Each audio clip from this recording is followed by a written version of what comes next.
Srinivas university college of engineering and technology Mukka ಹಾಗೂ HoloSuit Singapore ಇವರ ಸಹಯೋಗದೊಂದಿಗೆ ದ್ವಿತೀಯ ಪಿಯುಸಿ ವಿಜ್ಞಾನದಲ್ಲಿ ತೇರ್ಗಡೆ ಹೊಂದಿದ ವಿದ್ಯಾರ್ಥಿಗಳಿಗೆ 3 ವರ್ಷದ B.Tech ಆನರ್ಸ್ ಪದವಿಯನ್ನು ಆರಂಭಿಸ್ತಾ ಇದೆ.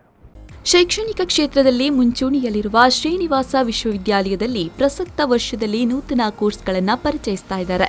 B.Tech in robotics, artificial intelligence and machine learning, B.Tech in artificial intelligence and virtual reality ಮತ್ತು B.Tech in IoT robotics and artificial intelligence ಪ್ರಾರಂಭಿಸ್ತಾ ಇದೆ.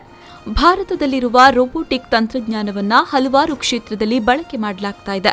ಸ್ವಯಂಚಾಲಿತ ಕೈಗಾರಿಕಾ ವಲಯಗಳು ಮಾತ್ರವಲ್ಲದೆ ಏರೋಸ್ಪೇಸ್, ಕೃಷಿ, ಆರೋಗ್ಯ ಕ್ಷೇತ್ರ ಹಾಗೂ ರಕ್ಷಣಾ ವಲಯಗಳಲ್ಲಿ ರೋಬೋಟಿಕ್ ತಂತ್ರಜ್ಞಾನದ ಬೇಡಿಕೆ ಹೆಚ್ಚುತ್ತಾ ಇದೆ. ವಿದ್ಯಾರ್ಥಿಗಳು ವಿವಿಧ ವಲಯಗಳಾದ ಇಂಜಿನಿಯರಿಂಗ್ ರೋಬೋಟಿಕ್ಸ್, ಸಂಶೋಧನೆ ಮತ್ತು ಅಭಿವೃದ್ಧಿ, ರೋಬೋಟಿಕ್ಸ್ನಲ್ಲಿ ಪ್ರಾಡಕ್ಟ್ ಡೆವಲಪರ್ ಹೀಗೆ ರೋಬೋಟಿಕ್ಸ್ನ ಹಲವಾರು ಕ್ಷೇತ್ರಗಳಲ್ಲಿ ಕಾರ್ಯನಿರ್ವಹಿಸಲು ಅರ್ಹರಾಗಿದ್ದಾರೆ. B.Techನ ಕೊನೆಯ ಸೆಮಿಸ್ಟರ್ನಲ್ಲಿ ವಿದ್ಯಾರ್ಥಿಗಳಿಗೆ ತಮ್ಮ ಆವಿಷ್ಕಾರಗಳಿಗೆ ಪೇಟೆಂಟ್ ನೀಡುವುದರ ಜೊತೆಗೆ ಉನ್ನತ ಕೈಗಾರಿಕೆಗಳಲ್ಲಿ ಇಂಟರ್ನ್ಶಿಪ್ ಮಾಡಲು ಅವಕಾಶವಿದೆ.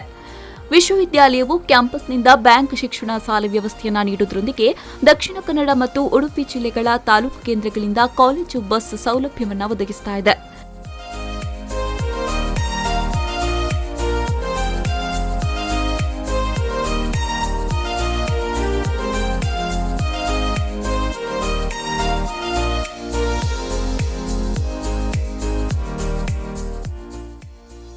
Bureau report V4 News 24/7 Mangaluru.